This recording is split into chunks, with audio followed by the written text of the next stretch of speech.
Bom, vamos ouvir o professor Marco Antônio Villa, então. Professor, bom dia. É muito comum a utilização dessa expressão, né? Quando alguém pensa alguma coisa que não faz muito sentido no ambiente de trabalho, né? E as pessoas não sabem quem é o responsável por aquele projeto. Mas quem é que pensou nessa genialidade aqui? Quem é o gênio que fez isso aqui, né? É um jeito irônico, um pouco raivoso, às vezes, de se referir a algo que foi mal desenhado, mal desempenhado, né? Agora, o curioso é que ali, basicamente, só tem gente experiente, né, professor? Ex-governador, né? Ex-ministro, ex-candidato à presidência da República, ex-prefeito. Precisava desse pito, professor? Bom dia.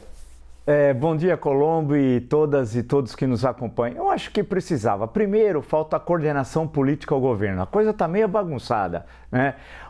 É necessário que a Casa Civil, que é uma espécie de primeiro-ministro, Rui Costa, passe, e está correto o presidente Lula, os programas pela triagem da Casa Civil, que vai ver se aquele programa ele tem condições de ser colocado em prática ou não. Aí passa pelo Ministério da Fazenda, Ministério do Planejamento, e daí vai. E que seja uma ação de governo, não uma ação de ministro. Então é um pito que parece, a princípio, pelo que se fala, foi o ministro de Portos e Aeroportos, ex-governador de São Paulo, Márcio França. A proposta do que o Márcio França falou é muito comum na Europa, esses voos low cost. Eu mesmo viajei, paguei uma ninharia para uma vez ir de Verona a Praga, né? Era um negócio, claro que aí não serve nada, você não pode levar nada, a não ser uma bagagem a menor possível, tudo é pago, mas isso é muito comum na Europa e isso precisa ter no Brasil. E por que precisa ter no Brasil? Porque a indústria do turismo, poxa, ela é muito importante, ela emprega muita gente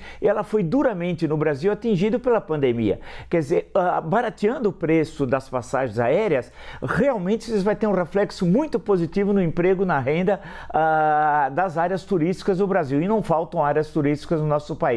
Quer dizer, a ideia é boa, mas pelo que se viu, pelo que se deu para entender, e a bronca do presidente Lula deixou isso claro, antes do Márcio França externar essa proposta ainda, para saber se ela é viável economicamente, como o acordo com as empresas, tinha de passar pela Casa Civil e passar pelas instâncias decisórias e ser um programa anunciado com a presença do presidente Lula. É isso que ele está dizendo. Os grandes programas têm de passar por mim e não pelo ministro. Afinal, o governo não é uma junção de ministros. O governo nós somos o presidencialismo, tem o presidente da República e tem seus ministros.